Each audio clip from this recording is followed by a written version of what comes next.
Hey guys, welcome back to another episode of Matters of the Heart and Soul podcast. My name is Janie Charlot, one of your hosts, along with Russell Bruce. Hello, everybody out there. All right, so on this podcast, we are talking about the psychology of race and its impact on Black Americans. Okay. This podcast is all about raising consciousness, growing, expanding. And I think it's important that we talk about difficult topics, but we talk about it in truth. We figure out where we've been and where we're going. And the only way to do that is to talk about it, bring it to light. So I'm actually going to be interviewing Russell on this podcast.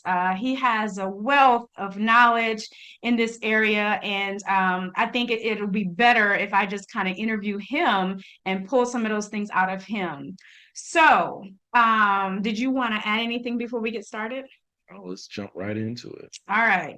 So, like I said, this is about the psychology of race and its impact on Blacks in America. So, why is this important to shed light on?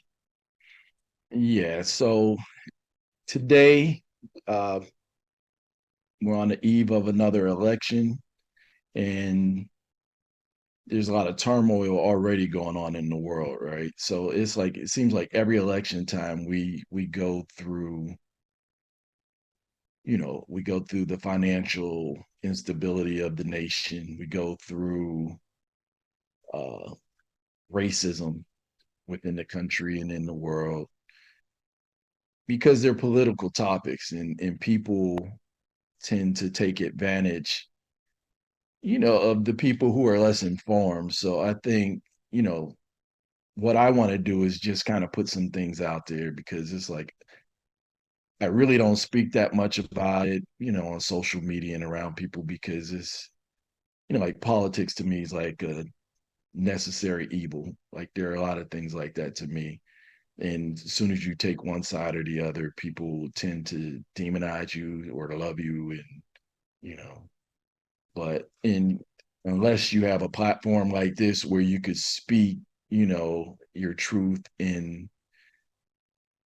you know, in an abundant scale where you could cover different angles and give receipts so that people could go do their own research, I think it's a lot better. So And I think having the opportunity to get your full thought out, exactly, because a lot of times people are getting exactly. small pieces what people are saying and totally taking what they say Out of out of context, context. So yeah. that's is good. Yeah, you get the trolls and the cyber gangsters and cyber bullies coming at you, and you end up in a text war. And I'm not about to do that. So, Yeah. So let's talk about the identity crisis. Let's just, talk about that right now.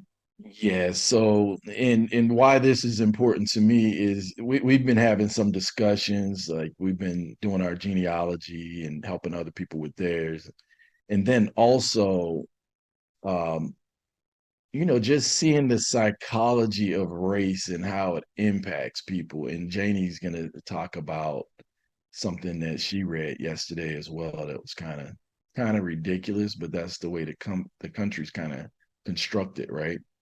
But just looking at people in America, black people, so-called black people, and there's somewhat of a revolution going on within the black community.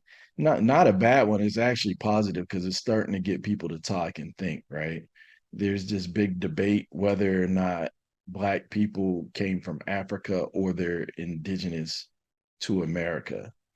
And this will bring up a whole can of worms. So in studying genealogy and doing the research, I had to change a lot of my beliefs, right? And I'll share some of that with you, right? Um, in the school system, which now I'm starting to find out a lot of the stuff that we're taught in the schools is totally incorrect. And there's agendas behind it, right? So, like, for example, when you start studying the slave trade, back during the time in which they said that all these Africans were being taken out of Africa and brought to America. These steamboats didn't exist back then. They only had sailboats. So the numbers of people that they claimed that they brought, it was totally impossible. Uh, the time frame in which it would have taken them to bring them here, like you can't even go lay down on your hardwood floor for 24 hours, let alone 2 months.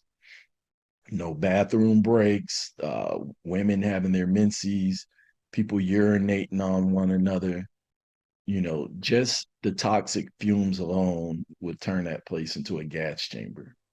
And to say that they were force fed. Matter of fact, we need to see details and receipts from those who claim that they pulled this off because it's utterly impossible to have moved that many people. And initially, they used to say there was 100 million people that, were brought to the Americas. But you can go log on to slavevoyages.org and you could do the research yourself. So now some 25 years later, instead of them saying 100 million people, they're down to say 12 and a half million. But when you start researching, all of those people didn't come out of Africa, and less than 5% of them even came to North America.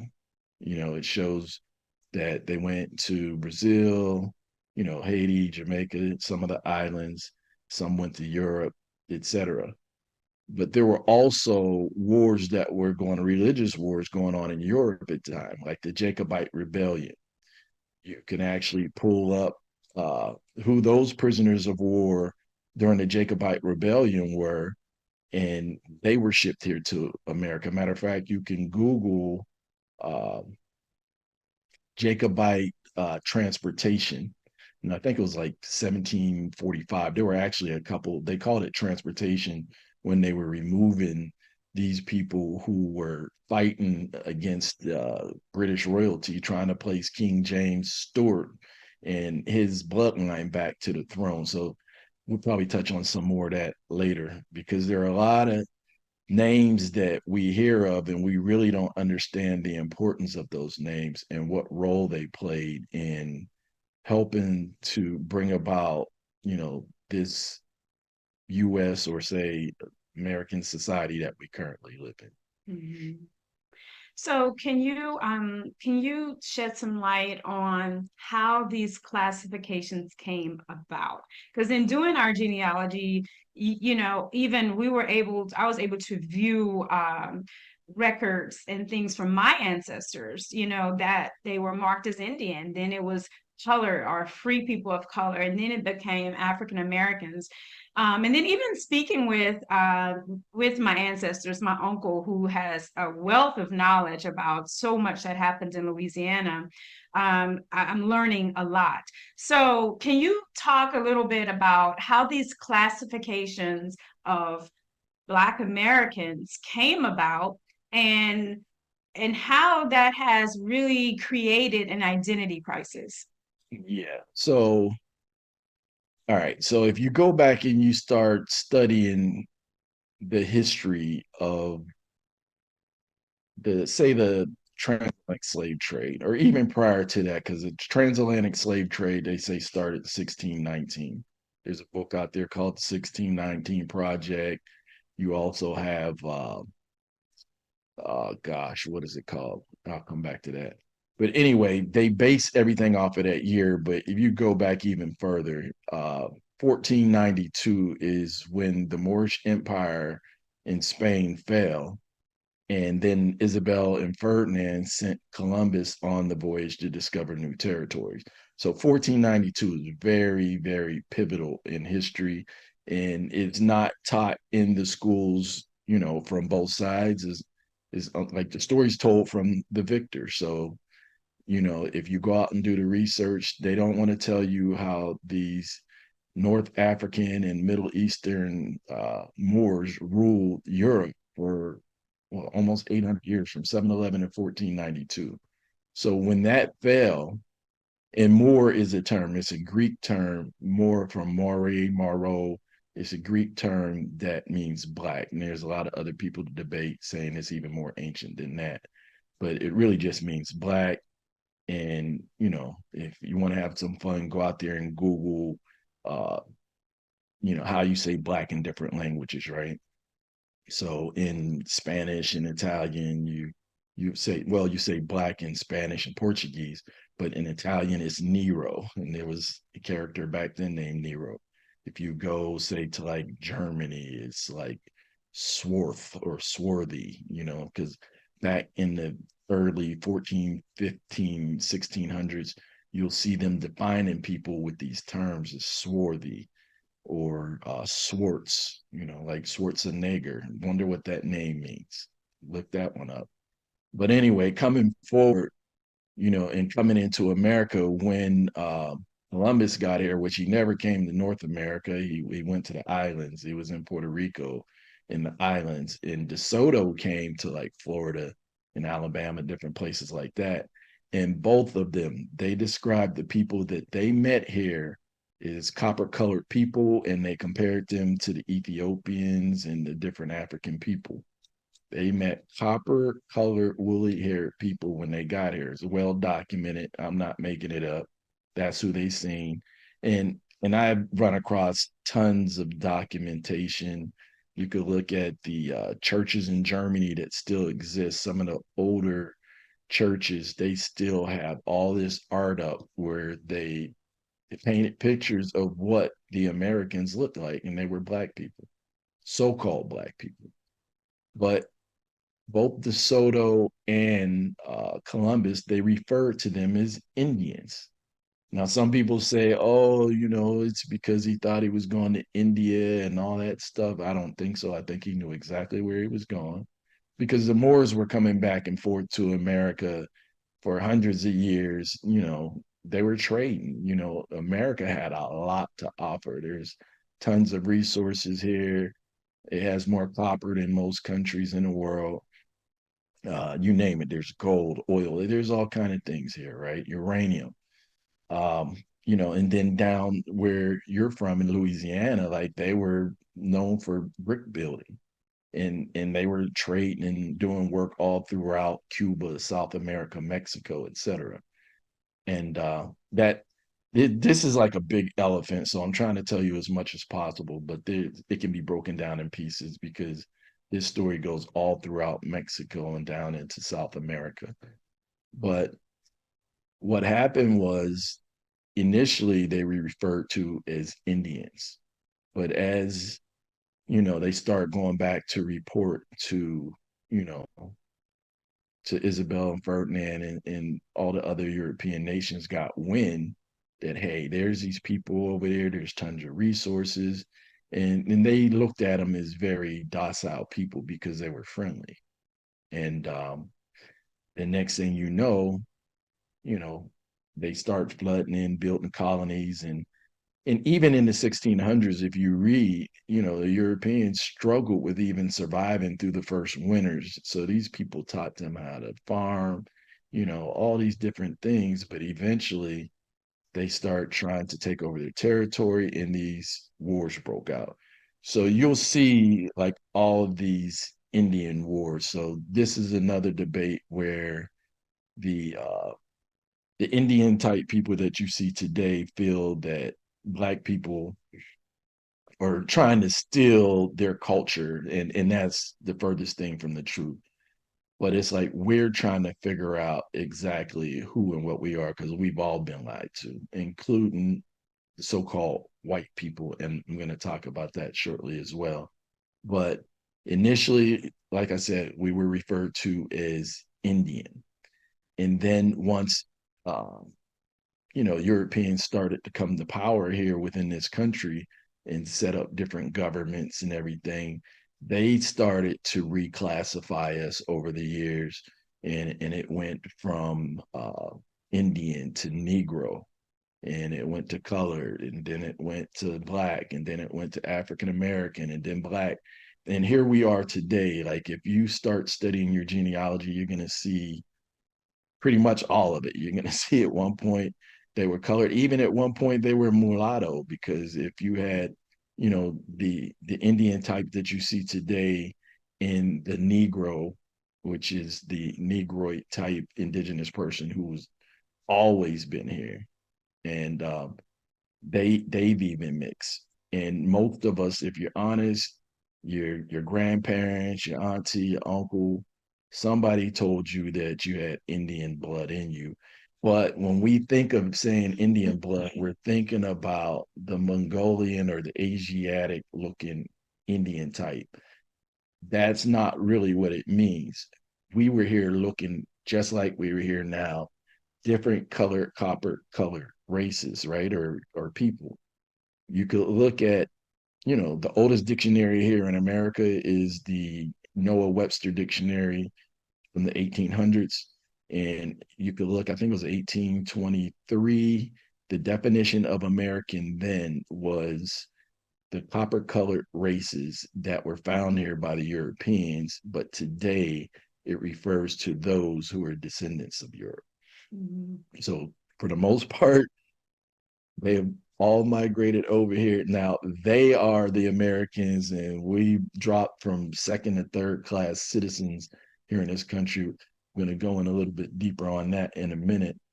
But this is where the classifications came from. You could look up something called the Racial Integrity Act of 1924, where Arthur Plecker in Virginia, who was the head of the census, he was also a racist, a eugenicist, and they were, for the most part, trying to change our identity, wipe us out, and for the most part, steal the country. And that has never stopped. So coming back into the political aspect of it, we see where out in San Francisco, where these Black people were fighting for reparations. So you really have to ask yourself, because some of the criteria is that they want them to go back to find or to prove that they classified themselves as Black or African American in the last 10 years on the census, right? But reparations weren't due to Blacks or African American. Matter of fact, African American term came about in the 1980s, about 1985, where Jesse Jackson 3, before other people went in the closet somewhere and came out and reclassified us. But they belong to Indians, and that's where all of the, I'm not going to even say set asides, because they're indigenous to the land. Black people, most people, if you study that, you can't really go to somebody's country and you can't deport them. You can't deport us back. You can't prove we're from Africa, right? Because they try to use DNA today to say, oh, you're from these tribes. People did it 23andMe. Yeah, people have done that a lot. Yeah, like if you look at that, it says for entertainment purposes only. Now, I think what it does is, if you want to find out who the father of a child is, I think that gives you a very accurate description, because you could only really use it on people who are living. So would you say genealogy is probably the best way for somebody to start digging into who they are and talk to their ancestors and figure out who they are? Facts. So I always say heritage over history, right? Mm-hmm. So because that's you Yeah. go back and dig and find out who your ancestors are, right? For example, talk to your parents, your grandparents if they're still living, your great grandparents, your aunties, your uncles. Start getting names, like, where are we from? And 9 times out of 10, you're gonna see the majority of us come from the southeastern states, because we've always been in the southeastern states. Even during the Ice Age, the southeastern states were uncovered in Mexico and different parts like that. And then even if you start looking at maps, like the people, like for example, they say that, oh, the maps are different. I mean, that's exactly. I was mm-hmm. helping somebody with their genealogy, say in Texas, right? And we were able to get all the way back into the mid 1800s, and then we went further.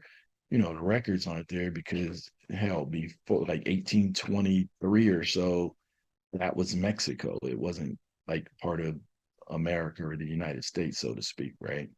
So, and then even where you're from in Louisiana, like in the 1500s, early 1500s, it was actually it was West Florida. Like Florida expanded all the way through Alabama, Mississippi, and into Louisiana, right? Mhm. And then one day they wake up and it's Louisiana because the French took over and the Spanish kind of only took, you know, the other part of Florida, like where Florida exists today, so to speak.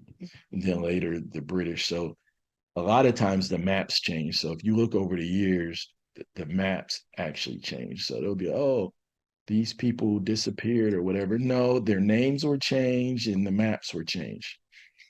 And I think, so many of us can't speak on it in truth because we haven't done that groundwork. We haven't done the work to figure out who we are. Because the truth is, until you really see who your grandparents, great grandparents, great great great grandparents are, it's all just what you think you know. So, but when you start looking at these records, looking at birth certificates, pulling up, your whole family tree, you're gonna realize, and you start to go down different branches that may be different from your siblings as well. And that is so true, Yeah. right? So, like for example, my dad's side, I'm able to go all the way back into the 1700s in the state of Virginia, but which the part they were in turned to West Virginia after the Civil War. Mm-hmm. Then on my mom's side, they were in Georgia, pretty much in the same area, right on the Georgia Alabama border, right?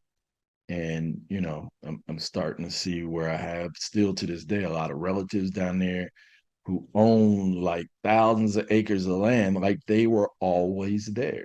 Mm-hmm. They were always farmers. But going back to what I was saying earlier is, like, for example, out in San Francisco, they're trying to get reparations. And by them saying, hey, prove that you were Black or African American, that right there is going to disqualify them because the atrocities were happening when they were actually Indian. And then the thing is, slavery didn't exist in the state of California. It didn't exist in all states. So go Mm-hmm. out, do your research, find out what states it actually existed in. Then you look at different time periods. So if you're looking at 1500s, 1600s, leading up to the 1700s, United States at that point didn't even exist. Didn't exist until 1776. Then prior to that, you had the 13 colonies. So, and when you start looking at the 13 colonies, like here's one thing you could look at, right? The 13 colonies. You look at King James, right? King James' last name is Stewart. And that becomes very important when you start studying genealogy because you'll find that there are a lot of Stewarts that came to America when they set up the colonies. So, like the King James version of the Bible, a version, not the Bible, is a version of the Bible because there were other versions that existed prior to. It seems like right after that version was created and released, say in 1611, shortly after that, King James, his sons, King George, others, they came over here and set up the 13 colonies, and that's why you have Georgia's named after King George, Jamestown, Virginia, Charleston, these names are named after these people, right? And you'd be surprised because some of them were actually Black because you got to think once again, the Moorish Empire existed for 800 years. And when it fell, some of them fled into France and Germany. And then they were in these areas during the time when they were ruling that area. And they had colonies here in America. They were all over. So history, the way it's is being told from the victor standpoint, and it has changed. Because if you go back, you read in books, say from the 16, 1700s, about how they were enslaving the Indians. And when you see the pictures, there were always the Negro or Negroid type people who were on the plantations. But Mm-hmm. all the books stated that they were enslaving Indians, and it never talked about Africans. That didn't happen until later, as far as America's concerned, because if you look, After the Civil War, that's when the bulk of the people, immigrants, start coming into America from everywhere. If you look at Ellis Island, say from 1880 to 1924, over 20 million people came into America at that time when there were only 75 million people here. So, and part of that is because at the end of the Civil War, black so-called black people outnumbered white people, especially throughout the South. And if you look, like right during the era of Reconstruction, we held all the political offices. We held the majority of them. And that is when the Klan was created. So you figure slavery ends 1865, the Klan, Night Riders, 1866. They start pushing people off the land. They start trying to intimidate them at the voting office because at that point we held the power, we had a lot of land, and like something I was just researching the other day, it's like in the 19th century we've lost over 90% of our farmland. So you look back, like once again, when I'm looking at the genealogy, all of our people were farmers. They lived on the land. They had their own land. They could make their own clothes. We've invented so many different things here in this country, like incredible inventions like the cotton gin, all that stuff, because we were self-sufficient and we were thriving. And like even like for example, there's this is something right here that amazes me, right? When you start looking at, say, the Trail of Tears, when they were marching the Indians, out of the southeast into Indian territory in Oklahoma, right? Right in the middle, smack dab in the middle of this territory, Tulsa, Oklahoma, is where Black Wall Street springs up. So these people get pushed there and they rebuild and they build an empire. So, it was only so many blocks long, but they had their own grocery stores, movie theaters, nightclubs, restaurants, schools, churches, everything. They were thriving. And there was oil on the land. They were doing business like throughout the country and globally. So at this point, at the end of the war, you had these people coming back home, and white America sees this community of black people thriving. White people were literally going there to black banks borrowing money. And this is just one of many stories. Like this is Tulsa. It was the same thing in Greenwood, Rosewood, New Wilmington, North Carolina. Like there were so many different areas, and next thing you know, all these riots and stuff break out. But Black Wall Street, to see that bombs were dropped and tanks and so forth came in, that was bigger than just the Klan. So, and it's like to this day, no reparations or anything has been paid to rectify that. So, once again, I go back listening to when Martin Luther King, he spoke out toward the end of his life, and it could have been one of the things got him killed. He was about to march again on Washington, and he started to talk about how the American government was giving out millions of acres of land in the West and the Midwest to European immigrants who were coming into the country, and then telling black people to pick themselves up by the bootstraps. So it's like today, if black people get a welfare check or affirmative, if they get anything, which is just a drop in the bucket for the atrocities that occurred, we get vilified for it. But the whole white middle class was created off of government money, and there was no requirements. And we could see all day where we look in here how these patents and so forth and land grants were just passed out, like thousands of acres given away. Like, for example, from what year would I say? Like maybe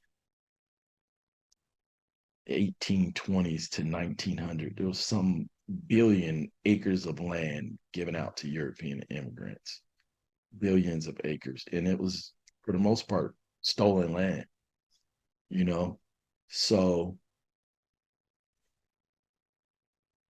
we can go ahead to the next question. I could talk forever on this stuff. Okay. So, what should we be doing now in 2023? What should we be doing now? With so much a talk of reparations and indigenous people, what should people be doing right now? I think that, you know, politically, I'm not either a Democrat or a Republican, so I really don't want to offer political advice, but I would just say this. I would say you have to have some type of agenda of what it is that you want to help change your condition, your people's condition. You And I know, think it's important to look at it future generations. So your children and your great grandchildren and their children, what kind of society and world do you want them to live in? When I think about it. yeah. So, like there's several ways to look at it, right? One is the damage that has occurred has never been repaired. I think racism as it exists today needs to be abolished, and it's more of a psychological thing than anything, right? Because there's a quote. What is that quote here? It says, "Race is the child of racism, not its father." So, and what that's saying is that race came out of racism. Mhm. You know, it wasn't that racism existed because of race.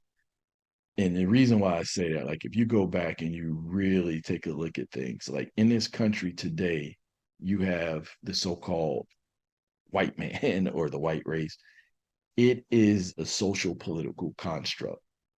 Because you look back early on, people from Europe, they didn't come over here saying they were white people. They came over here, they were Irish, they were Italian, they Mhm. were, British, they were Russian or whatever they Just were, like we right? should just be American. Right. And we were American, Hmm. right? So the thing is, it's like all of a sudden they became white. And if you look to this day, and you can look this up yourself, right? There's an acronym referred to as MENA, MENA, which is Middle East, North Africa. So Middle Eastern, North African, and European people are all classified as white in this country. So you could take somebody from Sudan, which is North Africa, who's darker than me, and they're on the census, their driver's license could be listed as white. And you don't believe me, go talk to some of these people and see if they're willing to share. And it's probably one of the reasons why they don't want you talking to Black Americans specifically. You hear Hmm. these stories that when they're, trying to go through immigration and they have to watch films and all this other stuff, and they tell them to stay away from them Black Americans. And if you see one of them in your yard, call the police and yada yada yada. They're dangerous, all this stuff, right? Say the numbers are so hijacked, because people doing what they want on paperwork, they'll put whatever classification, which brings me to a case in Louisiana. It was her name is Susie Guillory Phipps versus the state of Louisiana, and this was back in 1983. And Susie had gotten a copy of her birth certificate from the vital statistics in Louisiana. And when she got her birth certificate, she saw that she was considered colored on her birth certificate. And you can look up this case. I mean, it's everywhere out there. So Susie, as she said, she had been married into white husbands times two. She was currently married to a white man. She had dark hair and dark eyes, but she when you read, she touches her face and says, "Look at me, I'm white, I'm white." And so the truth is, Louisiana had a law in act saying that if you were one out of 32 in your genealogy, then you were considered colored. And so Susie and the state of Louisiana hired a genealogist. And when they went down her genealogy, she had a black slave. It was her four-time great grandmother, Margaret, which is a part of my ancestry as well. Okay. So, and that whole story, which unhashed another case of Margaret, who was a slave to a man, a sharecropper, a farmer, or whatever, named Gregory Guillory. And Gregory was, I mean, he is a big part of the whole Guillory genealogy out there in Louisiana, really everywhere. So it's a big case, but one of the things it brought to light was the fact that Susie, she had this black in her genealogy, but she wanted to be classified as white on her birth certificate. But I think what it brought to light was the importance of how these classifications made life better depending on what you put. And we'll be truthful, there was a lot of people in Louisiana who passed for white and went with white, but had black in their genealogy. But life was better when you put white on your applications for, patents for land or whatever it is. That So, white privilege. exactly. And I think Louisiana is one of the biggest states that has a huge identity crisis.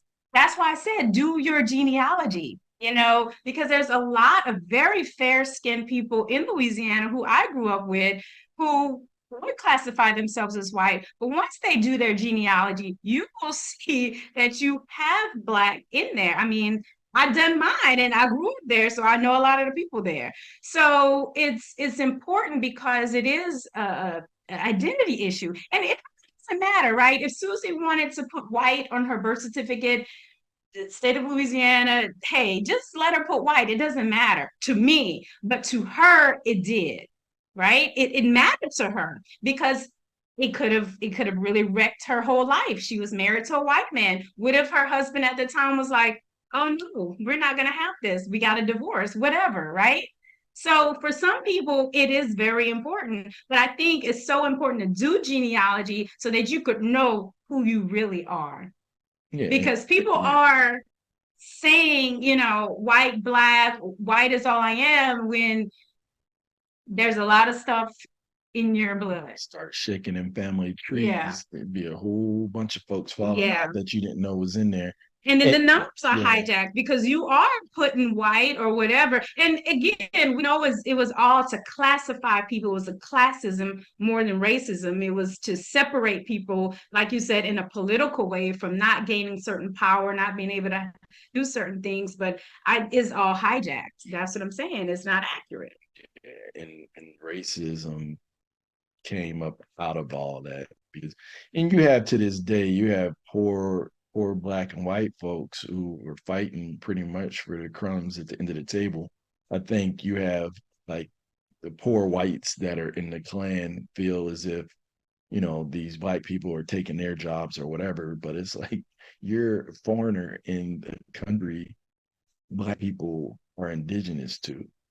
And but the thing is, they have more in common if they would really sit down and look at it, because you know, like Bill Wise say, they're both getting their clocks cleaned by the same people, and and that's why it really bothers me to see racism, because the people who are really at each other at the end of the day, the same people that are causing the problem, they're going to be the ones that benefit. Yeah. If anything, people should be coming together for what's right, Yeah. and fight for a common cause so that everybody can get a piece of the pie. America can be the most beautiful country on the face of the earth without these issues. And that's true. Yeah. And so it's like, that's why I say you kind of have to end race, which is a psychological, political construct, right? Because once again, if you really look at what a true white person is, that's such a small number, not only in America, but on the planet. And I think that's where a lot of this psychology of racism is stemming from, because the numbers are dwindling. Like, for example, I watched something yesterday where up in, I think it's in Maine, Portland, Maine, they have an influx of African immigrants that are coming in because, they know that they have family members there. So when they're leaving their country and fleeing, coming here as prisoners of war, you know, and when they're at the border and they're like, okay, we'll give you a one-way bus ticket. Where do you want to go? They're all headed to Portland, Maine. And part of the reason is you have some of these states that where they might be 70, 80% white, but the average age is getting up there. It might be like 40, 50, 60, like getting close to retirement age. And there's not enough workers. So their workforce is not there to make sure their pensions and all that stuff gets Mm-hmm. paid. So they're allowing these people to come in. And I'm not saying it's slavery, but it's a chess game. And it's like people really need to pay attention to this. Then also going back to what we were talking about earlier, when you're checking DNA, it's like at some point now you're gonna have these Africans here, which they're gonna be like, oh yeah, I told you, you guys all came from Africa, and they're gonna connect to DNA and blah blah, all that stuff. It's like, no, we were already here. And like, for example, these people that are here, if their DNA connected them to their family members, say if we were brought here from slavery, all they would have to say is, hey, we have family members there, check our DNA. They're not doing that because that's not what happened. Mm-hmm. And and another argument is, if you look back in the 1820s, there was a society called the American Colonization Society that was created, where they were trying to get free black folks or free people of color, because everybody was not in slavery, right? There were free black people rolling around here for different reasons, whether they were Moors who came from Spain that were protected under different treaties, uh, to do the same thing that a white European was able to do, right? Uh, then you also had people who, if they just accepted Christianity, they may have been spared, right? So, That's because a it's whole really, yeah, nother it's level. another Well, that's story too, religion, that which is another right? classification Yeah, too. because it all started off based upon religion. Because if you go back to the doctrine of discovery, where the Pope actually gave these European nations the right to go out and colonize Africa and America, because they said they weren't Christian nations and that they were heathens. So they gave them the right to pretty much go out to steal, kill, pillage in the name of the Lord. Mm. So, and this is documented. So, doctrine of discovery. Go Google, pick up some books or whatever. The doctrine of discovery. So this came straight out of the Vatican, the Pope of Rome. And so when Columbus got here, that's why they say Columbus discovered America, because it was based upon the doctrine of discovery that gave them the right to go out to claim land, whether people were there or not. And 9 times out of 10, when they got there, they met some black or brown people and they took the land. Mm-hmm. And it was blessed by the Pope. And then later you seen, like, when they went back to Africa and diced up Africa at the Berlin Conference, and this all came straight out of the Vatican. Mm. So let's talk about some solutions and then we're going to wrap it up because we talk about the issues, but we have to talk about the solutions. So give us some solutions, Russell. What can we do moving forward? What should we how and again because I believe everything is about raising consciousness as well because we have to become unified, we have to become one wholeness because and this is a little bit off the beaten path of what we're talking about, but what if let's just say what if we we're all part of, these different ancient civilizations of extraterrestrials? What if we're all a mix of different extraterrestrials? They've all put their pieces in us, and that's why this planet is so diverse and so mixed up. What if? I'm just saying, what if, right? What if? How do we begin to become into one whole human race that's a part of a mix of different extraterrestrials who, in very ancient civilizations, put their mark on this planet and have been coming back to check on those people? How do we come into oneness and raise our consciousness to understand that? Just threw me for a loop on that one. But it's What right, if? but it's very, very possible, right? When you read some of these more ancient books. Um, but at the end of the day, that would probably explain why some people do what they do, right? Because you have people who believe in the Illuminati, right? So it's like there's definitely a group of people. Obviously, they have to have a lot of wealth to pull off what they're pulling off to control all the wealth when there's such a small number of people, right? And to control the minds of so many people. And And there's a lot of science out there that's already showing about the ancient Atlanteans and Lemurians and the time of that, and how did those civilizations rise to such power during that time? You know, just saying, there's a lot of science out there. yeah, so it's like the history of this earth is ancient. So it goes way back. Like even if you read the Bible, it says it starts 6,000 years ago, like 4004 BC. But we know that even before the creation of Adam, that people were already here, right? They had two sons, and then eventually they go out and multiply and marry. Who the hell did they marry? Because there were people already here. There was the pre-Adamic period, and then you have all these ancient stories from these ancient books, and biblical stories kind of tie into it as well. They talk about you know the giants that were here on the earth, and even here in America they found giants like pre-flood, after flood.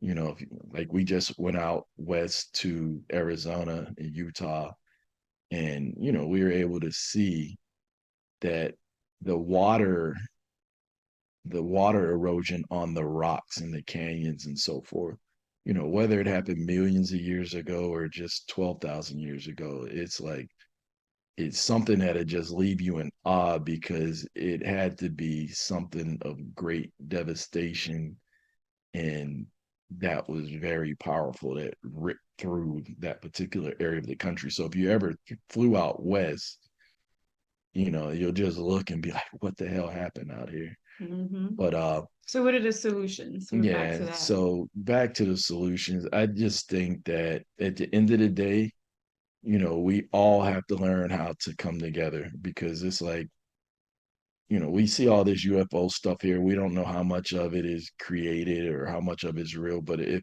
any of it's real, you know, if we can't get together because we got a different paint job, I'm like copper color, Exactly. It's your you're avatar. like you're It's your coffee brown avatar. or Exactly. cinnamon, and somebody else is yellow, and somebody else, like, what are we gonna do when green and blue and purple people show up? Exactly. And they're 10 times more intelligent and advanced than we are by thousands of years. Yep. We're gonna judge them based upon their appearance, or are we gonna say, and they have the capability to come to clean your air, your oceans, all of that, and it's like we really have to sit and think. Like, I remember seeing something that said, what if the cure to cancer and all these ailments and diseases we have are in the mind of somebody that can't afford education? Yeah. Yeah. I mean, you have to see the big picture view. You got to see the big picture Yeah, view. and that we're all just an extension of one another, because it's like if your neighbors are not happy, your community's not going to be a comfortable place to live in. Yeah. So it's like we have to find a way. And like here's one more thing. Like the world population, we mentioned this in the last podcast.